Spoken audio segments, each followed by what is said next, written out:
I'm proud to present Janet Johanson. Janet, please begin this interview by telling us how you got involved with the FLDS. Hi, thank you for the opportunity to be on your show and for your interest in this issue. My family all converted to the Mormon Church or the Church of Jesus Christ of Latter-day Saints in 1965. And about that time, we also became aware that my father's daughter, by his first wife, had become involved with polygamy in Salt Lake City, along with her mother and her stepfather. Through the years, we had very little contact with them because my sister Brenda essentially disappeared. When I went to BYU, I tried to set up contact with her again, and in 1977, we did make contact. And she started to proselyte to me about the doctrines of the true and original Church of Jesus Christ of Latter-day Saints, which practiced polygamy, which she was a member of. I converted in 1977, and then I married as a second wife in 1979. I left in 1986. The reason I left was because in 1984, my sister Brenda had left her husband. She had taken her 6 children and divorced him, as much as they do in the fundamentalist church, because he had molested her when she was a teenager. Then he started molesting her daughter. She realized she did not want that life for her daughter after she had experienced it and all that she suffered with it. So she got a divorce from him, started out a new life.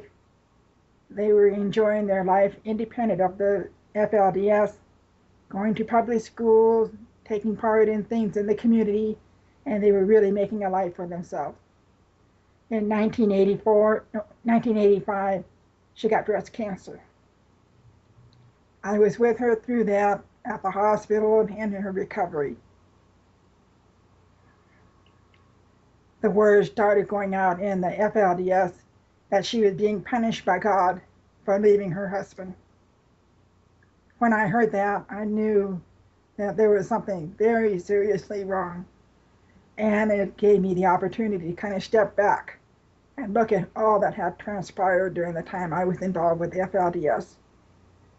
During that time, the one-man rule had been instituted by David Johnson. Families were being split apart. There was a great division that was going on, and I could no longer subscribe or believe in that. So in 1986, I told my husband that I no longer believed in Joseph Smith and any of the doctrines related to what Joseph Smith had instituted. He was shocked and looked at me like I was a blasphemer, which to him I was.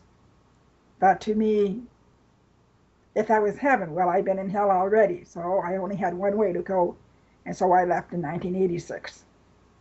I went on to get my master's in education and got a job working at a university. In 1987, I heard that my sister was sick again. She disappeared.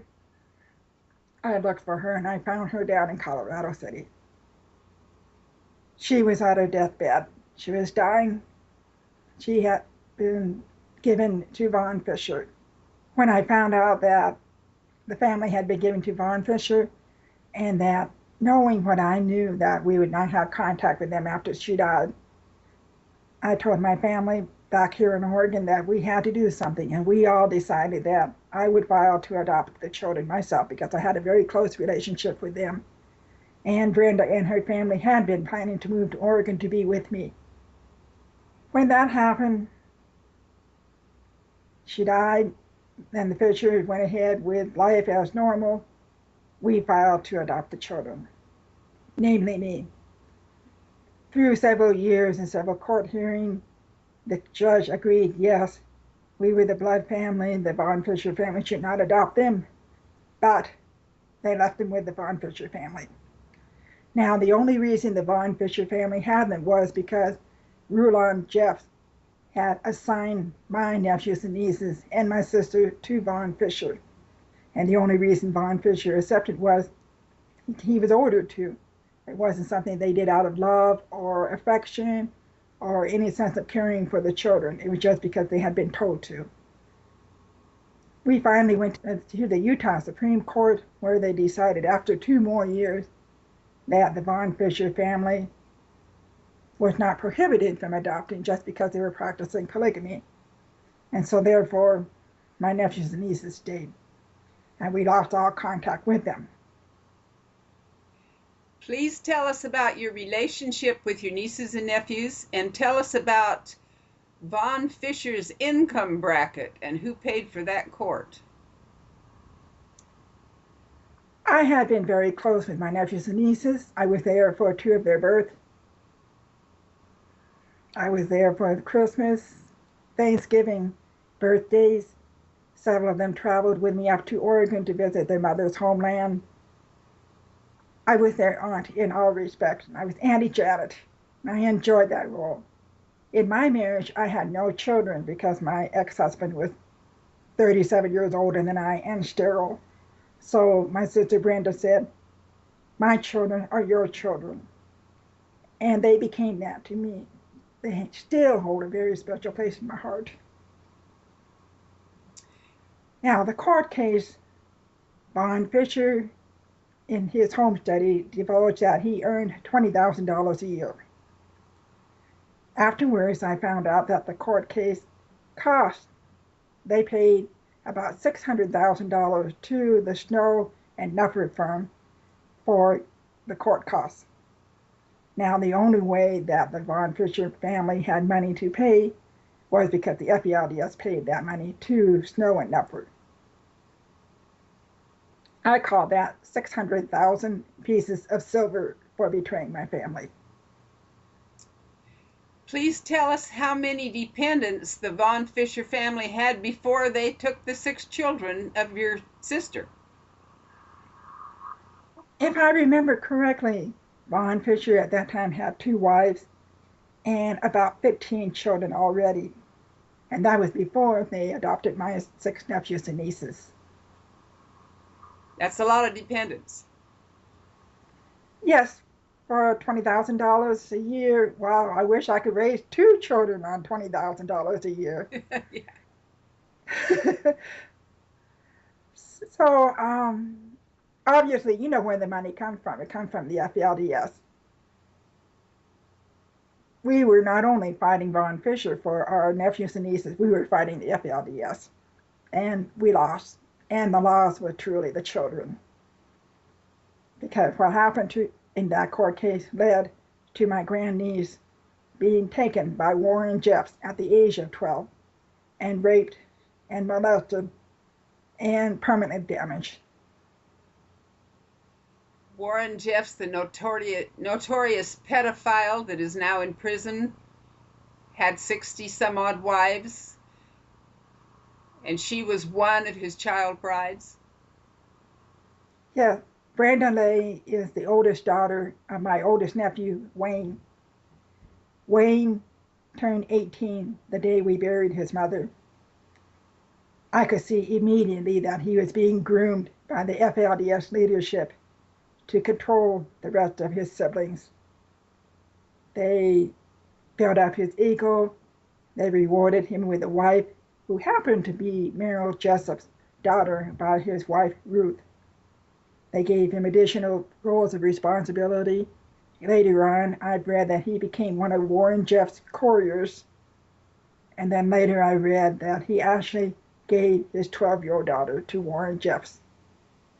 He also received several underage brides as rewards for his cooperation with the FLDS. What happened to his other siblings? I believe, and I have been told, that all of them, none of them graduated from high school. 2 of them have left. At least 2 of them were abused severely. One became a lost boy before it became popular to be a lost boy. None of them reached the dreams that their mother had for them before she died. She dreamed that they would all be able to go to college, become veterinarian, whatever they wanted, and none of them were able to realize their dreams. And her most important dream was that they would be a part of our family and we'd be a part of their lives. And that dream definitely was not realized. David O. Nuffer is soon to be appointed at the U.S. 5th District Judge position. I heard that he had a lot, not a little, but a lot of affiliation with the FLDS and had worked for them in several different positions and jobs. Do you know if that is true? David O. Nuffer, who is being considered for the district court, he pled very vigorously for the polygamist Vaughn Fischer family to be able to adopt my nephews and nieces, even though they were not blood relative. He said it was freedom of religion. Well, after he won that in the Utah Supreme Court, he was appointed city attorney for Colorado City and Hilldale, one of his rewards, and he also had business association with other organizations in that group. He was very well rewarded. He got the $600,000 or 600,000 pieces of silver, plus additional responsibilities and recognition and money. Since polygamy is illegal and judges are supposed to be sworn to uphold the law, why in the world would they take those children and give them to a polygamist family when there was a family that was polygamy with open arms waiting for them? Why would they do that? To this day, I still cannot understand why the court would decide that a family who was actively breaking the law, not blood relative, not acting out of love or filial affection, was more qualified than their actual family, me and their grandfather and other aunts and uncles. I still don't understand it. I know that in Utah, this is a pattern that has repeated itself over and over. We have to go to Texas to actually see some justice being brought about. But I still cannot understand why Utah, which promotes family values, would allow this to happen to my family. And especially we have people who are representing Elizabeth Smart, who are doing everything they can for Elizabeth Smart and her family, but not for those people who are down south that look different from us. Those people down south have the same rights as Elizabeth Smart does. The decision that Nuffer made and called it freedom of religion took away the freedom of your nieces and nephews to dare to think for themselves. Isn't it true that in the FLDS religion that freedom of thinking for oneself is forbidden? It's blind obedience or damnation. I know that when I was living in the FLDS, I was not permitted to think for myself. If I wanted to go to school or college or get a job, I had to go and ask the leadership, what should I do next? What should I do next? Is this going to be okay? Most of the time they would say no and tell me to do something else. For one thing, I was told to cut off all contact with my natural family in Oregon. And my mother, who is now 86, still holds that against them for separating the two of us. And anytime you wanted to question something, if you did, you were taken away rights. Whatever rights you had, those were taken away too. What were the consequences of turning away from polygamy? The consequences of turning away would be to lose your family. I fortunately did not have any children when I was there. If I had, it would have been very difficult to leave with them, if at all. I've had women tell me that the children belong to the men and the women will eternal damnation or something similar. All of them have told me there's a terrible downside for not backing and supporting and living polygamy. Is that true? I know that I was told repeatedly that if I left or even considered leaving, I would be damned to hell. And the only way that I could get salvation would be to be married as a plural wife to a priesthood holder husband who was faithfully following the prophet. And otherwise, I would be damned to hell. And this prophet, Reuben Jeffs, the father of Warren Jeffs, gave your sister to Vaughn Fischer. The FLDS hired an attorney for him because he couldn't afford it to uphold Reuben's power, and David Nuffer defended them all in the Supreme Court of Utah and took those children away from their blood relatives. And as a result of that decision, your grandniece became a 12-year-old bride of Warren Jeffs. Have I got that straight? Yes, that is correct. And when I started reading what was happening about what was coming out of this Warren Jeffs situation, and actually looked at the paper that said that my 12-year-old grandniece, Brenda Lay, had been given by her father, Wayne, who is my nephew, to Warren Jeffs, I was heartbroken, devastated, disgusted, appalled, beyond belief to know that my nephew could have done that. And that his mother, my sister, had known that he had done that, she would feel the same as I did, because that was not something she would ever, ever want for any of her grandchildren. Isn't it true that he was following orders because he believed that he would have power and become a god if he did as he was told? Yes, he was very much under the control to follow their orders. He also enjoyed the rewards he got. He got several more wives when he did this, including 2 underage brides. What messages would you like to leave to your nieces and nephews? I have been able to talk with one of my nieces and nephews, and I've told that person, no matter what, you have always been loved. And that person confessed when they were living in the Fischer home, they never felt love. They just felt like when their mother died, all love stopped. And I told that person, you have always been loved. You will always be loved. And that was really hard for that person to hear, because it had been taken away. So I want all of them to know I am carrying on their mother's legacy. And that legacy was, she loved you. She gave up everything for you. I love you, and I have almost given up everything for you. And I would love to be a part of your lives and your children's lives, and to be able to carry out the dream that your mother had for all of us, which was to be a family. This has been a wonderful interview, Janet. Is there anything you'd like to tell our listening audience before we sign off? I think one of the most important things that people need to realize, that this is not just a ploy for power.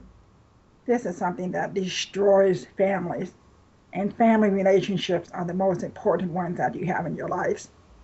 So for this to happen, because David Nuffer represented the other side, because the Utah Supreme Court said it was okay for them to practice polygamy and to adopt my nephews and nieces, this set in a course of action that destroyed our family. And that's something that should never have happened. And what happened to Brenda Lay should never, ever, ever have happened. And for those who are responsible for that, they need to be held accountable. Brenda Lee will never be able to get the help. At least we don't think she'll be able to get the help, the psychological help that will take years to undo the strange and weird life that she was projected into. You have a lot of courage stepping forward, a lot of love.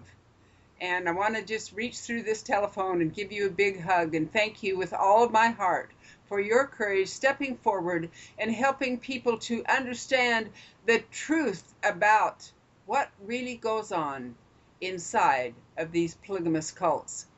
I do want to ask you one more question. Do all of these polygamous cults teach the same basic doctrine about what the women must endure and accept in order to get to heaven and become a goddess? It is my understanding that they all follow the Doctrine and Covenants, section 132, which preaches polygamy. And if you believe in that, then yes, the woman is subservient to the husband, who is subservient to the priesthood, and so on. So the only way to achieve redemption is by being a plural wife and living the law to the fullest and being completely obedient. Despite child molest, despite marrying your daughter, despite child brides, are the women actually supposed to accept that? If the husband and their priesthood leader says, they must do it. If they don't, they lose their salvation. Today, there are women going forward, like Sister Wives and Cody Brown, trying to legalize polygamy because it's so wonderful. Aren't they part of this same basic doctrine? I believe so. And these people are very good at sugarcoating what they do. You know, Vaughn Fischer gave my family a good snow job until I started telling them what was really happening behind the scene. And then when they started to see that facade crack at my sister's funeral when we were not invited, then they realized it was all a sham. And this is what you will find out with Cody Brown and the others. It's all a sham. They're very good at putting on this public facade. Unfortunately, because there's so much damage happening in those families. Cody Brown went forward recently and said that he was a member of the AUB. That's the same group that the Allred group was. First led by Rulon Allred, then Owen Allred, and now the leader is Lemoyne Jensen. Are you familiar with the Allred group? I know of them, but not as much. I know a few very strong women who have come out of it. I wanted to bring that up because the basic doctrine of the Allred group is based on the stuff in the Journal of Discourses and early Mormonism. So is this the same thing throughout all of them? I believe so.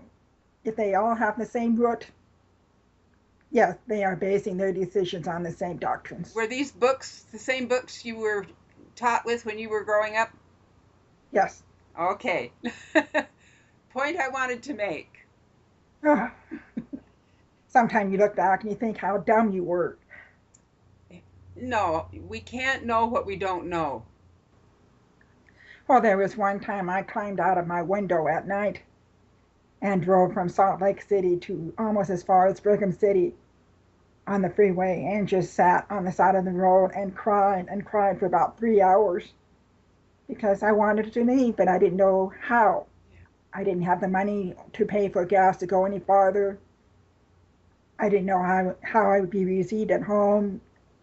If I left, what would happen to my salvation? So I had my moments too. I'm really proud of you, Janet. I'm really proud of you. Thank you for being so wonderful. I have huge amount of respect for what you did because I know that took a lot of strength. And it still does. And I met with Marion Munn when I was in Salt Lake City. And I shared with her something that I had come to realize in talking with my mother about this over the past few months. Now that women like you and I may lead the group or the work or whatever it's called, but it never leaves us. And that's why we have to speak up. Well, I think that we are strong because of what we went through and in spite of what we went through. And I think it's women like us that can make other women realize they don't have to stay. I don't care how old they are. If they get out, they're going to have an effect on those behind them. I'm really proud of you.